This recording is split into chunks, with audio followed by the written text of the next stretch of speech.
Bonjour, ici Mylène Kéry et je suis réellement heureuse de vous retrouver aujourd'hui pour notre évangile du jour dans 1 Corinthiens chapitre 15 au verset 5 qui nous dit « Ensuite, il est apparu à Céphas, puis aux 12. » La première question que je veux éclairer pour ceux et celles qui ne le savent peut-être pas. Qui est Céphas? Céphas est le nom araméen donné par Jésus à Simon. En grec, Pétros, ce qui signifie une pierre, un rocher. On peut le lire dans Jean chapitre 1, verset 42. Tu es Simon, fils de Jonas. Tu seras appelé Céphas, qui signifie pierre. Pourquoi? Parce que Jésus ne voit pas en Simon celui qu'il est seulement, mais aussi celui qu'il deviendra. Maintenant, ici, dans Corinthiens, Paul nous assure que plusieurs ont vu Jésus après la résurrection. Pierre, puis les disciples, les 12, ainsi que plus de 500 croyants. La résurrection est un fait historique. Il y a eu plusieurs témoins et aujourd'hui, nous continuons d'être des témoins.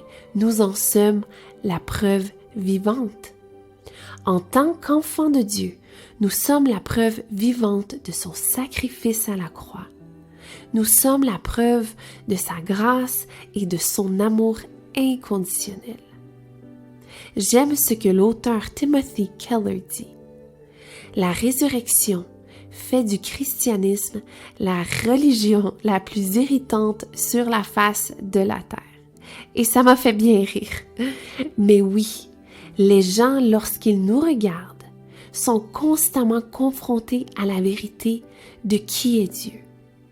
Et ils détestent être confrontés, alors c'est plus facile d'ignorer la vérité que d'y faire face. Mais l'ignorer ne change pas les faits. La résurrection est bel et bien vraie et elle prouve que Dieu n'a pas envoyé son Fils pour établir une religion, mais pour rétablir la relation entre nous et Dieu. Mais pour être une preuve vivante, nous devons vivre une vie distincte. Alors posons-nous la question. Sommes-nous ces preuves vivantes qui sont tellement différentes qu'elles ont un impact puissant? S'il y a une réelle repentance et un changement d'attitude, de comportement, nous serons ces preuves vivantes. Je vais vous souhaiter une belle journée et je veux vous encourager à continuer à être ces preuves vivantes qui témoignent de la résurrection de notre Sauveur Jésus.